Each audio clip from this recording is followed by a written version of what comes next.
À l'ouest de l'Afrique, là où se croisent merveilleusement le Sahara et l'océan Atlantique, se trouve la Mauritanie, avec ses plages, son immense désert, ses oasis et ses vestiges historiques. Des vagues de touristes attachés au pays, à ses traditions, ses coutumes et son hospitalité, ils viennent tout au long de l'année profiter de ces denrées touristiques singuliers. Ils sont persuadés que cette contrée attachante jouit d'une sérénité sans égard, en plus de sa diversité ethnique et culturelle, ainsi que de ses énormes potentialités touristiques. Le gouvernement, intervenu à l'issue d'un processus démocratique qualifié par tous de meilleure expérience dans la sous-région,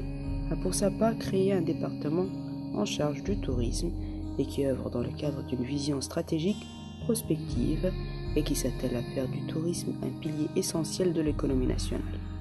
Cette importance accordée au secteur va se traduire par la réalisation au premier niveau de la capitale, Nouakchott, de plusieurs hôtels de différentes catégories, de réseaux de communication et de routes, et à la diversification des services de transport, à la multiplication des agences de voyage, des auberges, des salons de l'artisanat et autres prestations. Au nord, Nouadhibou, transformé en zone franche, constitue au-delà de son statut de capitale économique de Mauritanie, une destination touristique de prédilection, tant pour les autochtones que pour les étrangers. Avec ses sites pittoresques, ses mangroves à l'état naturel, sa mer émeraude, ses plages merveilleusement ensoleillées, son climat estival frais et choyant, ses paysages au charme irrésistible et tant d'autres attributs,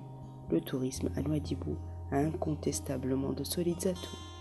La côte atlantique sur laquelle elle se situe, longue de 700 km, avec son sable blanc immaculé, ses paysages pittoresques, ses rochers, son ciel bleu azur, ainsi que ses rayons argentés, en rajoutent à cet attrait.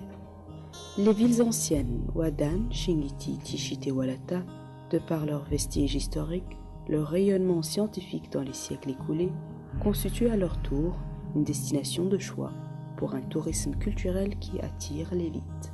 La position géographique de cette zone de notre pays qui évoque un tableau pittoresque entre la côte, le désert et les deux parcs naturels, le parc du Bandarguin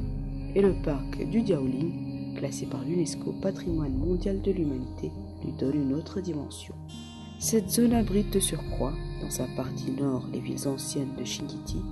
Ouadane, Tichit et Walata, avec leurs techniques spécifiques d'urbanisme et de construction, leur art plastique, leur riche bibliothèque et leurs manuscrits rares, autant de facteurs qui ne laissent point indifférents les visiteurs étrangers gagnés au tourisme spécialisé. Depuis les premières vagues de touristes du milieu des années 90, le tourisme a connu un développement rapide, de sorte que les visiteurs sont venus de partout de France et d'Espagne, mais aussi d'autres pays européens. À l'intérieur, le pays a connu consécutivement l'émergence d'un nouveau type de tourisme local,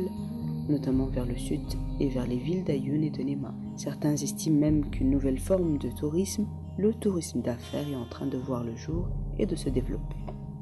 Dans le sud de la Mauritanie, les potentialités ne manquent pas. Si le nord dispose de déserts et de dunes de sable, ainsi que de plateaux rocailleux et d'oasis, le sud, pendant la saison de l'hivernage, reverdit et offre un couvert végétal et un cheptel varié, des espaces prisés pour les sorties pique-niques et autres, des individus et des familles, favorisant un tourisme intérieur florissant où il est bon de humer l'air frais de la campagne, boire le lait de chamelle ou de vache et siroter le thé sous la tente, rompant ainsi avec la pression de la ville, ses odeurs, ses bruits et ses pesanteurs. La construction de l'aéroport international de Néma constitue par ailleurs un instrument privilégié pour amener les touristes vers les wilayas méridionales et notamment les Deux-Fôtes. S'agissant des ressources humaines, l'État mauritanien a développé les méthodes de formation des cadres et des staffs du département parallèlement à la promotion des infrastructures touristiques en harmonie avec le volume et le niveau de l'afflux des touristes dans le pays. Au regard de ce qui précède, on peut considérer la Mauritanie dans son ensemble comme un réservoir touristique disposant de potentialités certaines avec son panorama naturel encore vierge et ses zones et qui augure d'un avenir florissant.